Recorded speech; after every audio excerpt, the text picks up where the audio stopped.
conceito de justiça que Deus estabelece. E hoje é um texto interessante, porque ele usa uma metáfora, que é a metáfora do rio, para que a gente possa compreender a importância da justiça na vida das pessoas. E entender primeiro que a justiça aqui, que eu sempre reforço esse ponto, quando a Bíblia fala de justiça, ela não está falando de um fórum, não está falando de um tribunal, não está falando de nada disso. Não está falando do juiz, não está falando do sistema jurídico, não. Está falando de uma virtude que o ser humano tem que desenvolver, é a virtude de ser justo. Então vamos ler o texto. Eu vou ler do versículo 21 até o 26, até o 27.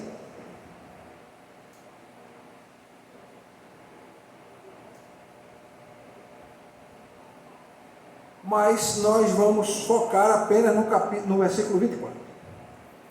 Diz assim: Deus exige justiça e não sacrifícios. Então, versículo 21. Aborreço, desprezo as vossas festas, e com as vossas assembleias solenes não tenho nenhum prazer. E ainda que me ofereçais holocaustos e vossas festas de manjares, não me agradarei deles, nem atentarei para as ofertas pacíficas dos vossos animais cevados. Afasta de mim o estrépito dos teus cânticos, porque não ouvirei as melodias de tuas liras. Antes, corra o juízo como as águas, e a justiça como o ribeiro perene. Apresentaste-me vós sacrifícios e ofertas de manjares no deserto por 40 anos, ó casa de Israel.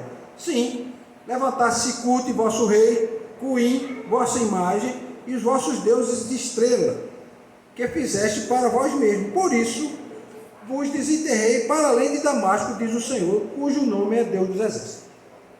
Então o foco será esse versículo 24. Antes corra o juízo como as águas, e a justiça como o ribeiro perene. Vamos orar e vamos prestar bastante atenção, certo? Evitar conversas paralelas, tá? Evitar estar usando o celular na hora do sermão, para observar bem o que vai ser dito aqui. Então vejam só. Senhor Deus, meu Pai, muito obrigado por todos que estão aqui, que o Senhor nos trouxe em paz e que o Senhor nos leve em paz para casa. Que hoje a gente venha aprender mais um pouco sobre o que é a justiça de Deus para nossas vidas. O que Deus quer que nós façamos, para que a gente possa externar essa justiça, que faz parte do caráter de Deus, por isso que Deus é justo. Então, ele sendo justo, ele faz justiça. E a justiça de Deus existe para trazer ordem e harmonia. E que hoje a gente aprenda mais um pouco com essa porção da palavra. É isso que eu te peço em nome de Jesus, amém. Então vejam só.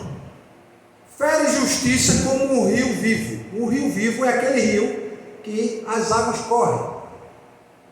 Só ambiente de vida no meio das águas quando as águas estão em movimento.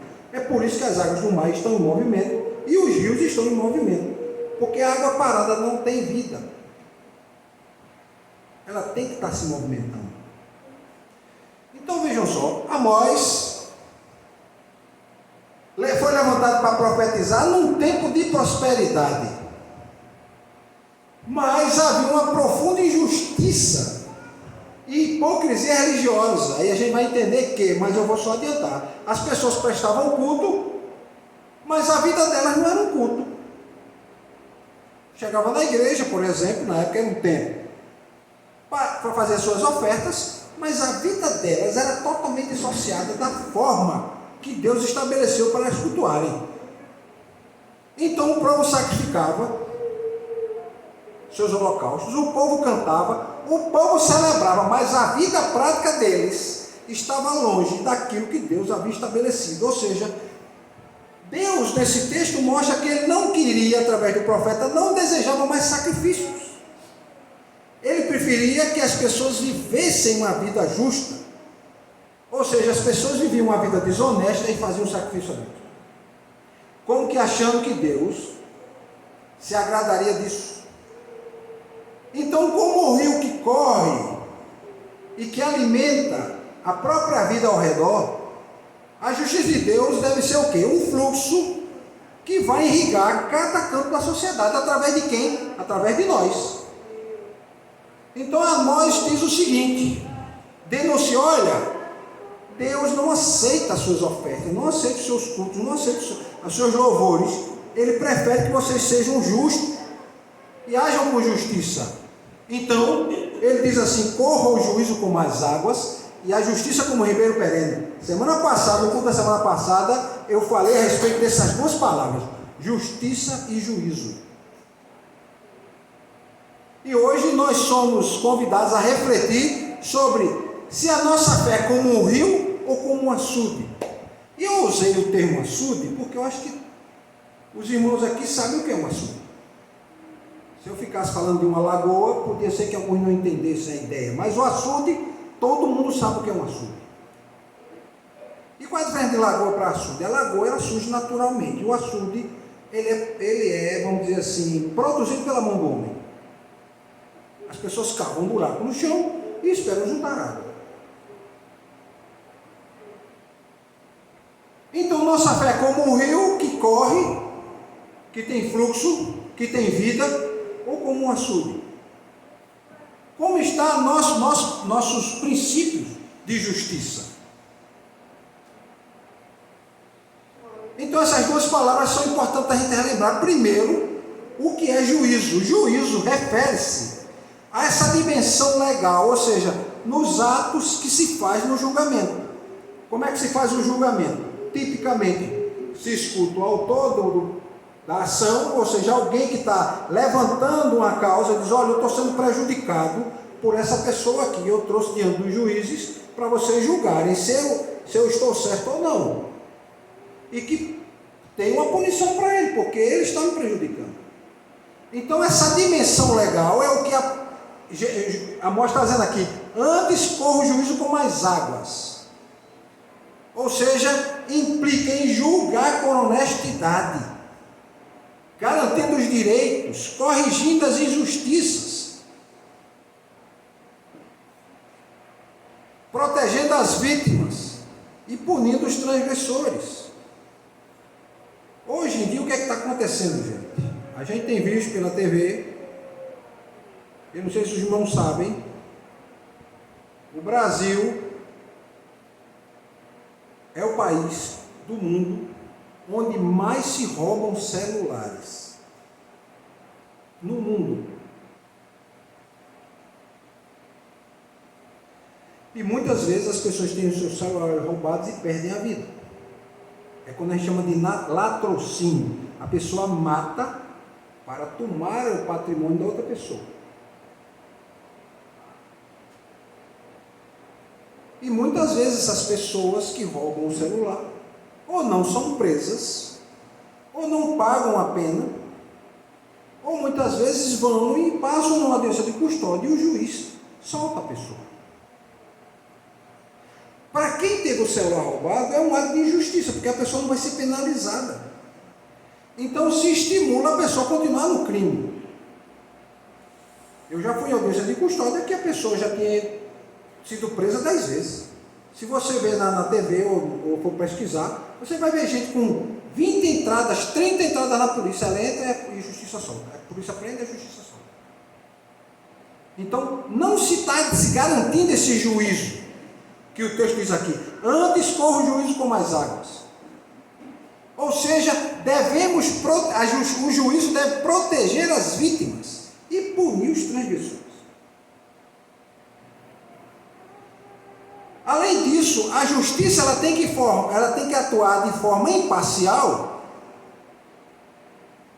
de forma que ela não vai tratar beneficiando o rico e nem vai ficar com pena porque o indivíduo é pobre. Então a gente vai tratar ele melhor porque ele é pobre. Não. Vai tratar de acordo com o direito que cada um tem. Mas a gente sabe que a gente vive num país que quem tem dinheiro não vai preso. Ele contrata uma excelente advogado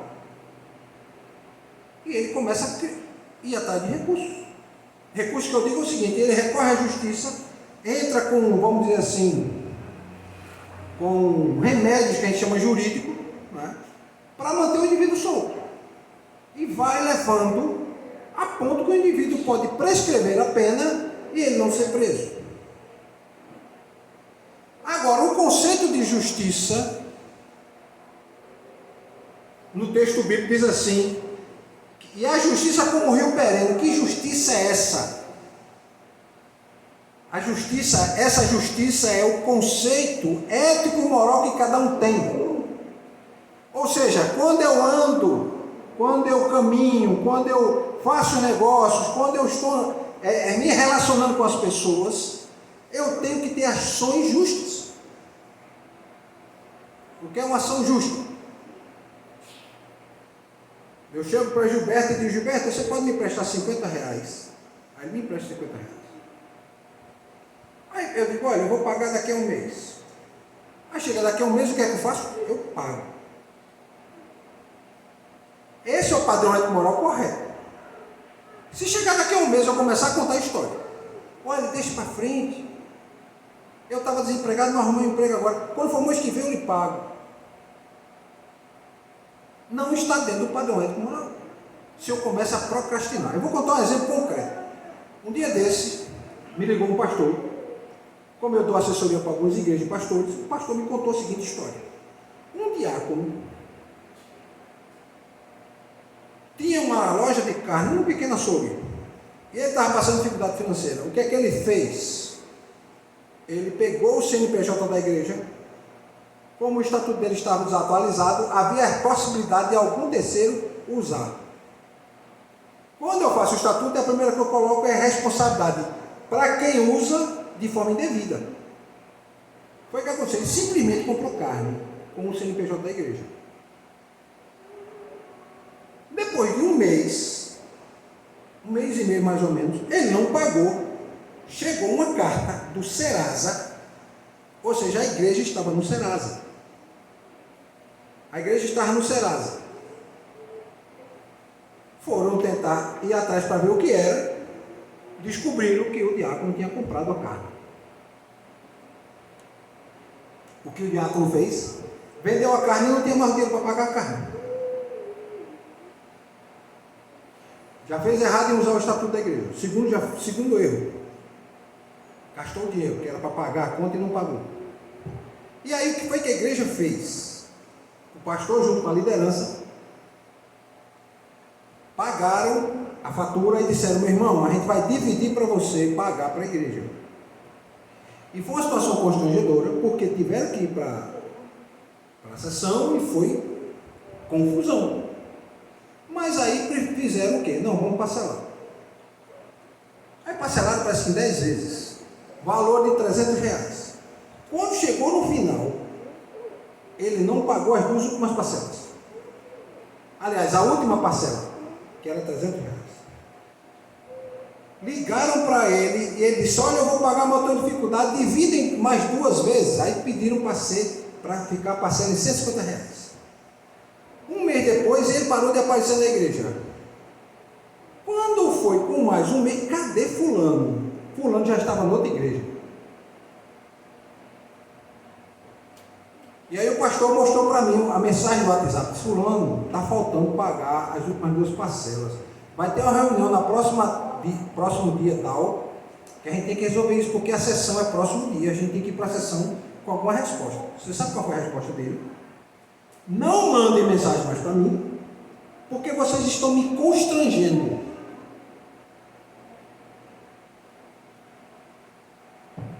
E eu vou pagar quando puder.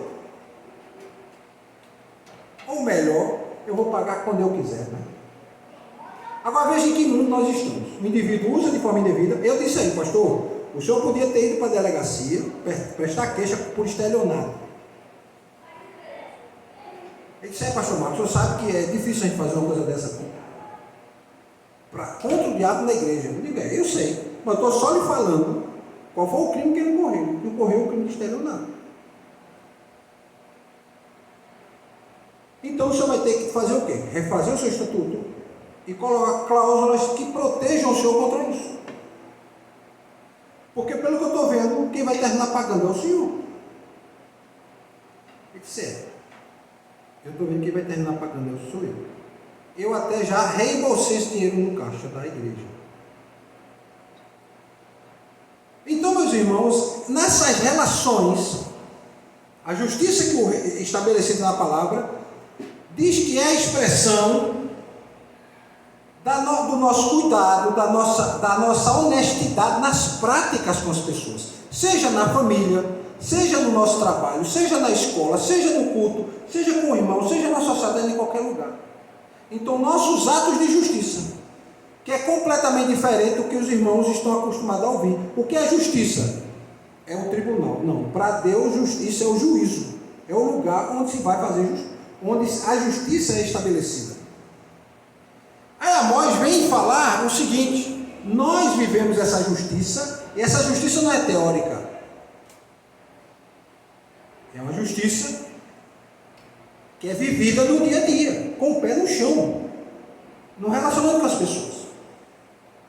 É quando você negocia com alguém, é quando você está no trabalho, é no ensino, é estudando, é empregando alguém, é trabalhando, é administrando, é limpando um trabalho que você vai fazer de limpeza, é no julgamento, é na forma de governar, é na forma de acolher as pessoas, é na forma de repartir o pão com as pessoas. Por que eu estou dizendo isso? Porque você tem que entender que justiça, na visão bíblica, é você quem faz. É você quem faz, somos nós que fazemos. Por isso que ele está dizendo que a justiça tem que ser como um rio. Ou seja, a justiça, ou seja, a nossa forma de viver tem que ser dinâmica e ser restauradora. Então, quando Deus usa a imagem do rio, Ele quer revelar a natureza da sua justiça. Primeira coisa, o que acontece com as águas dos rios? Ela tem um movimento constante. Se não chover na cabeceira, não aumentar o volume de água, a água passa constantemente o mesmo volume de água, o tempo todo, ela é constante. Então, as águas dos rios, em seu movimento, em não parar de se mover, elas estão fazendo o quê? Elas estão trazendo vida. Então, nos seus atos de justiça, você vai trazer vida para o próximo. O que é trazer vida para o próximo?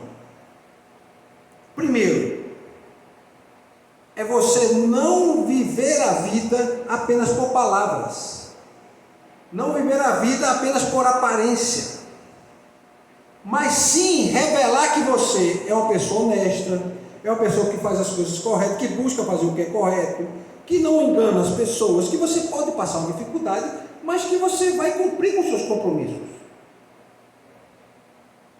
Então isso revela essa prática de justiça no dia a dia. Então isso é um rio perene, é você sempre buscar melhorar, porque a gente vai ver também que o rio, quando ele se movimenta, ele purifica o ambiente.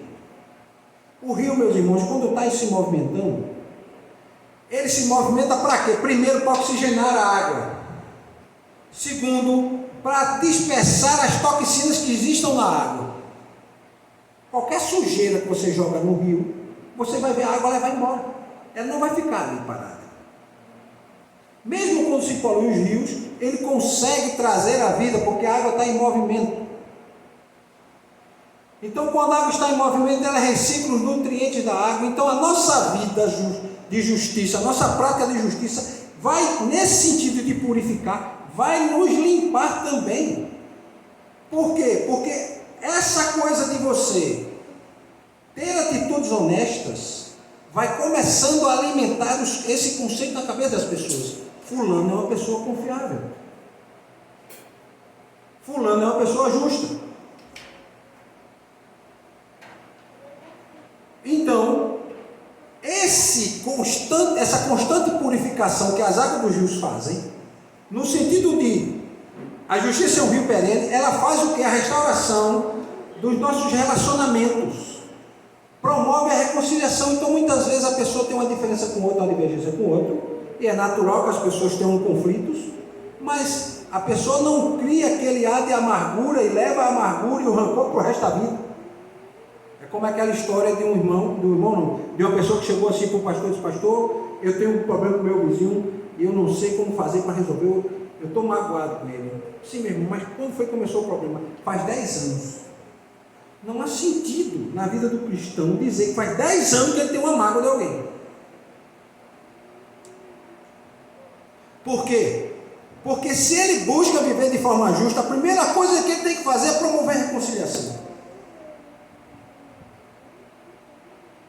Terceiro ponto, de um rio que se movimenta, de uma água que se movimenta, é o poder transformador. Pensa bem, quando a água está correndo no rio, ela passa por onde? Pelas margens, pelas corredeiras, pelos lugares onde tem pedras. E a gente tem um ditado antigo que água mole em pedra dura, tanto bate até que fura. E água mole também, empurrando pedra, vai empurrando a pedra. E uma pedra vai atritando com a outra e vai soltando lastros, e daqui a pouco aquela pedra se dissolve. Então essa correnteza, ela abre caminho entre as rochas. O que significa isso? Que a justiça vivida na nossa vida vai acabar com a opressão e a desigualdade entre os irmãos, por exemplo. Como? Não quer dizer que você vai agora dar tudo que você tem para o outro. Mas significa dizer que se todos se juntam e vem alguém em dificuldade, fica mais fácil ajudar aquele que está em dificuldade e não fica tão pesado para aqueles que se juntaram para ajudar. Pode ser difícil para uma pessoa dizer, pastor, eu tenho dificuldade sozinho para ajudar. Mas se nós temos uma visão de igreja, essa visão é, quando o irmão está em dificuldade, o que é que diz a palavra? Nós somos um corpo, se uma parte do corpo sofre, nós estamos sofrendo. Então se a gente vê um irmão em dificuldade, e a gente pode se juntar e ajudar, vai ficar muito mais fácil de ajudar. Então Jesus usa esse termo também, lá em João, capítulo 7, versículo 38, quando diz assim, do interior de vocês vai fluir rios de água viva. Ou seja, nós não somos um reservatório. O cristão não pode ser aquele indivíduo que só absorve, só recebe. Se um dia você for para Israel, você vai ver que tem uma área lá que se chama Mar Morto. Por que Mar Morto? Agora está começando a surgir vida, mas é uma coisa muito... Está até se dizendo que está cumprindo a profecia de Ezequiel. Mas o Mar Morto, ele é tão salgado que as pessoas não afundam, mesmo que queiram. Segundo, ele só recebe água, ele não sai água para lugar nenhum. Então não tem vida, não tem como sobreviver peixe ali, porque é tão salgado que não tem vida. Então, um local desse só tem vida se a água está em movimento. Então o cristão só vai ter vida se ele estiver se movimentando. Ele não seja apenas aquele que recebe. Recebo, só recebo, só recebo, só recebo. Ele tem que começar também a dar, a ajudar, a auxiliar. Então o cristão que pratica a justiça, ele faz brotar dentro de si rios onde havia terra seca, porque todos nós um dia fomos alcançados pelo Evangelho de Cristo, e nós éramos terra seca.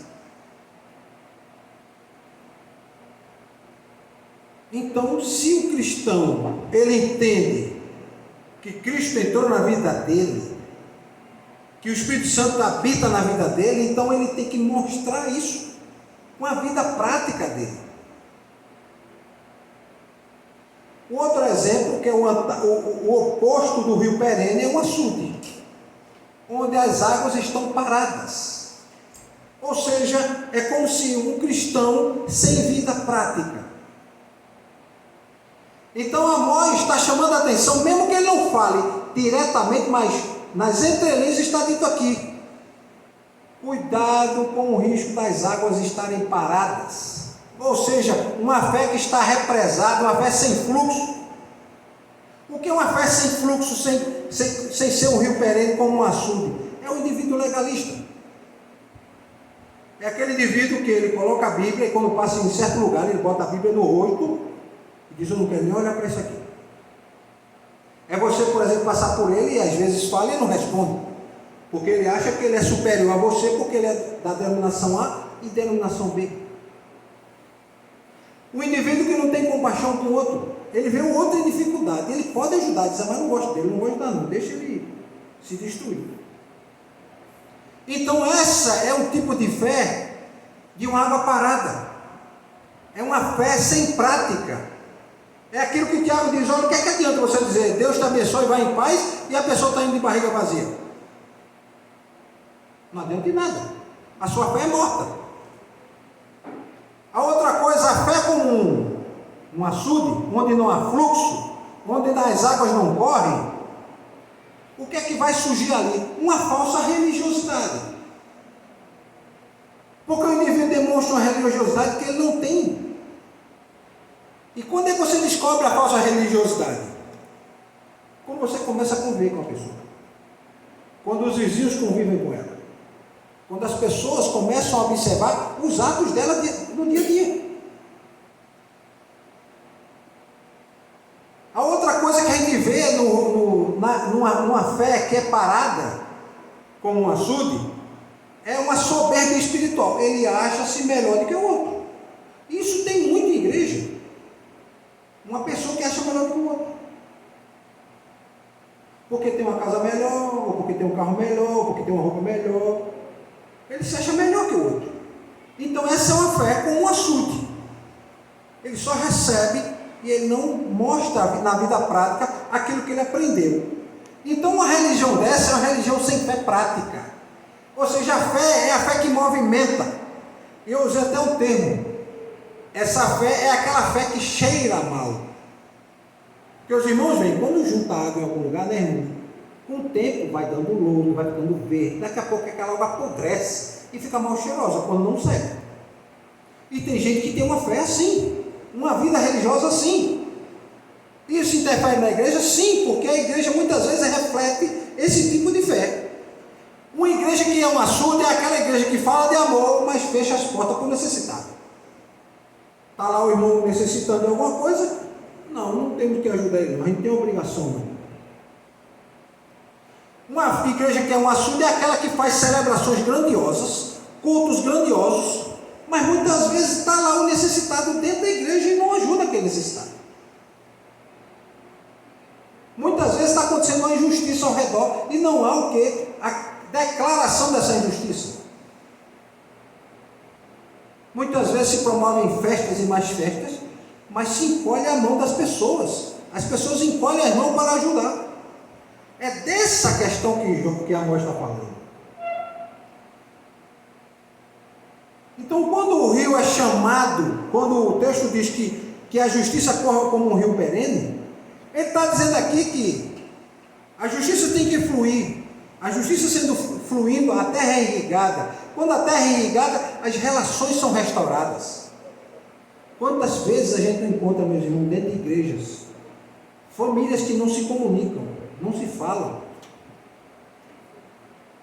E eu digo assim, pai com filho, às vezes o irmão com outro irmão de sangue, não irmão na fé. E muitas vezes um não cuida do outro. E quando um cuida do outro, toda a comunidade é cuidada. Onde os direitos são respeitados, não há desamparo. Porque a gente vê a necessidade do outro. É disso que Amós está falando. Por isso que Deus diz: afasta de mim os teus cânticos, porque não ouvirei as tuas melodias. Por quê? Você canta, mas a tua vida é totalmente dissociada daquilo que você tem que viver. Então a justiça, meus irmãos, como um açude, ou uma fé como um açude, não faz justiça, mas faz vingança. Muitas vezes nós vivemos num país que há muita injustiça. Muitas vezes as autoridades fazem festas com o que há de melhor, mas se nega o mínimo para as pessoas que estão necessitando das coisas. Eu acho que eu já comentei esse fato aqui, senão vou comentar agora. Eu já fiz advocacia previdenciária, e a gente vai para o INSS. Eu vi um cidadão entrar com 2 bolsas de colostomia, um do lado do outro, com 2 pernas enfaixadas, com feridas que não saravam, um indivíduo cego. Ele não tomou banho, estava fedendo muito, que ninguém aguentou ficar perto dele, e ele teve uma perícia negada.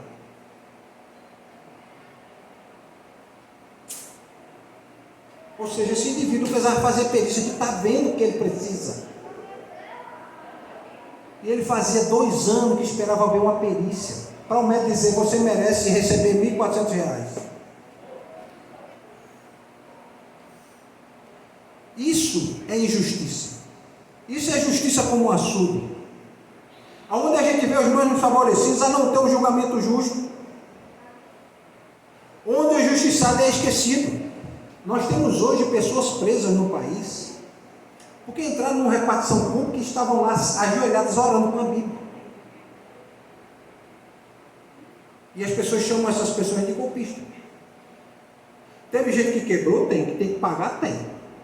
Mas alguém que entra ali, que não fez nada, só se ajoelhou para orar pelo seu país, a pessoa pegar 14 anos, 15 anos, 16 anos, 17 anos, isso não é justiça, isso é vingança.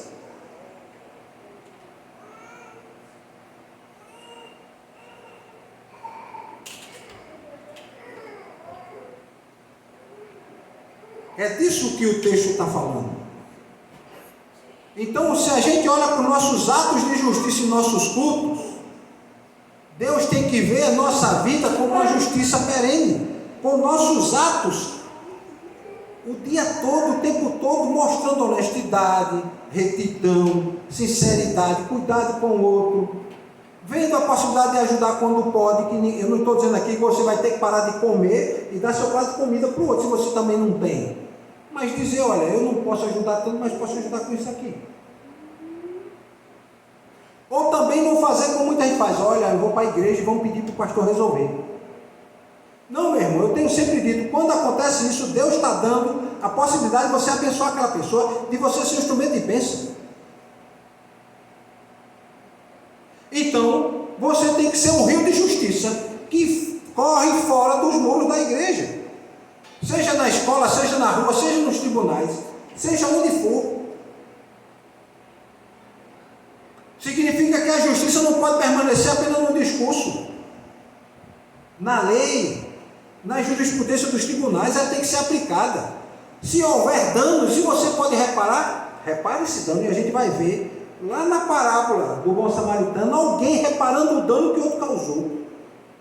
Isso é tão revolucionário que ainda hoje as pessoas não conseguem entender isso. E Jesus falou isso há 2000 anos. Onde houver opressão, deve haver a defesa do vulnerável. É quando aquela mulher de fluxo de sangue estava correndo atrás de Jesus e se lançou a pegar na hora do manto dele. E muitas vezes as pessoas empurravam, muitas vezes até os discípulos, quando disseram para os apóstolos, que eram discípulos de Jesus, mandando o cego se calar, porque o cego gritava por Jesus. Jesus, filho de Davi, tem misericórdia de mim. E por fim,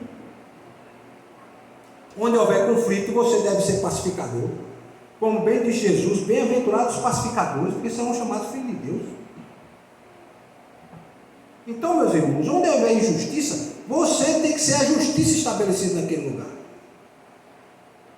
Então, qual é a pergunta de Amós para nós hoje?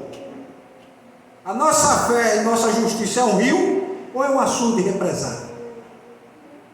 A nossa espiritualidade, quando entra em contato com outras pessoas, essa espiritualidade purifica as pessoas, ajuda a purificar as pessoas, a renovar as pessoas, irriga a vida delas, ou ela é contaminada por uma religiosidade morta?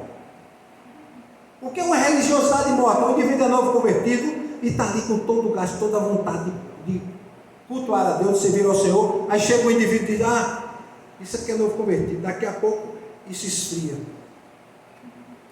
Se esfria porque ele tem uma religiosidade morta.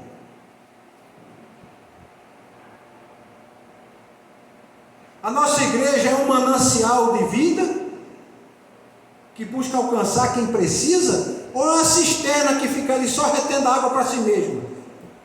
Nós temos que juntar dinheiro, pastor, para poder ampliar o templo. Mas, irmão, nós temos pessoas que necessitam de alimento. Isso é problema deles. Eles correm atrás de um emprego.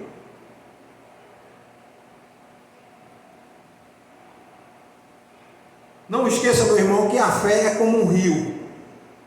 E esse rio tem raízes espirituais. E a fonte dele é Deus e sua palavra. Ela não está associada, nem pode ser associada a modismo.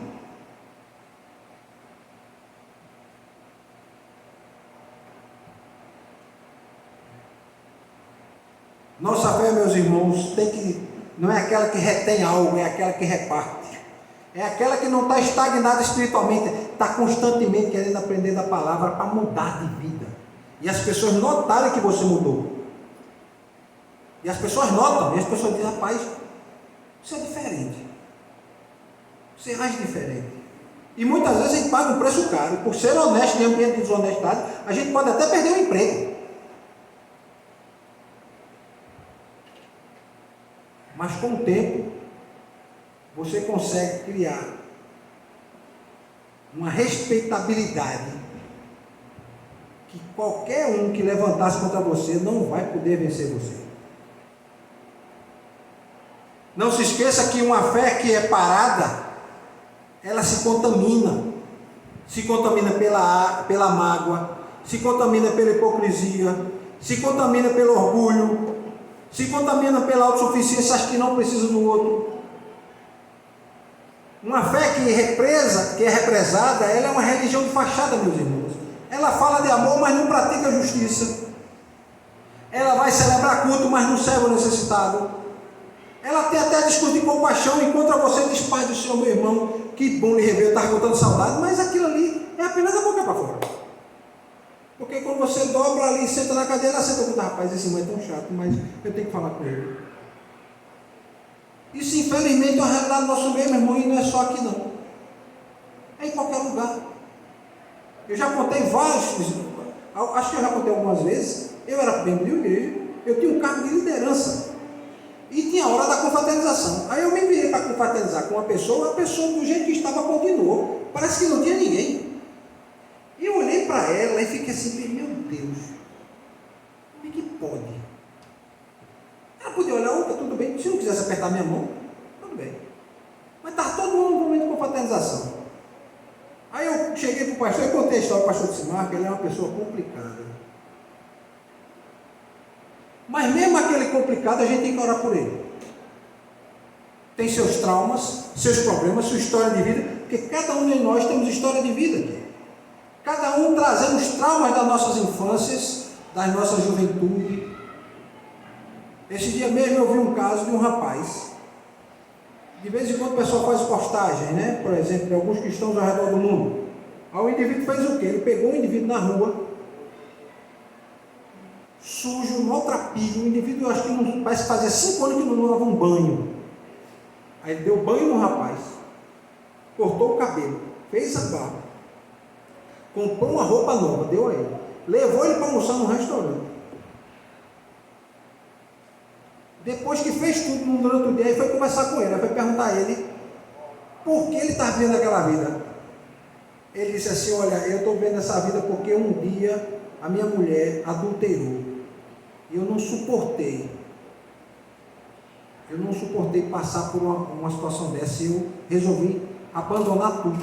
Deixei emprego, família. Aí ele disse assim, você tem filhos? Tenho filhos. Meus filhos já tentaram entrar em contato comigo, mas eu não quero mais voltar. Mas aí ele disse assim, mas eu estou cansado de viver bem na rua. Aí esse rapaz fez o seguinte, disse, vou tentar entrar em contato com a sua família. E aí entrou em contato. Conseguiu descobrir onde os filhos estavam e pagou a passagem dele e enviou ele para a família. Buscou restaurar. O que é que ele fez? Ele demonstrou uma fé que é como um rio perene. Então, devemos remover, meus irmãos, essas barreiras que nos impedem de sermos rios. Nós temos que construir ponte com outros cristãos, construir diálogo. Nós temos que corrigir o rumo das nossas vidas. Nós temos que abrir a possibilidade dessa fé que está represada tornar-se um rio novamente. Que você possa revisar a sua prática de justiça e perguntar para você e para Deus, Senhor, a minha fé é como uma justiça que corre? Ou a minha fé é como um açude que junta água e não ajuda em nada ao outro? Amém? Amém. Vamos orar?